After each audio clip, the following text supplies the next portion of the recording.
Mixing onion juice with aloe vera is the best onion juice recipe for natural hair growth. Onion juice is a known remedy for hair health, specifically for hair loss. It's been used for decades as a home treatment. Onion juice may be effective for hair loss in some instances. It may also restore luster and shine. Onion juice could also prevent premature graying of hair and treat dandruff. On the other hand, aloe vera calms an itchy scalp, deep cleans hair, boosts growth, repairs strands of hair, and even curbs hair fall. To prepare onion juice and aloe vera hair pack, all you have to do is extract the onion juice, using a blender, a grater or a juicer. After that, take the juice out and mix it well with aloe vera gel.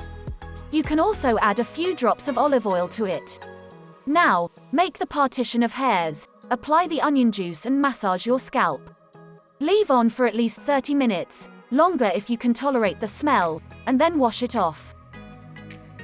For best results, you have to use this pack 2 to 3 times a week. Hope you did get some value out of our today's video. If you really did, hit subscribe button, press the bell icon in order to get regular updates from our channel.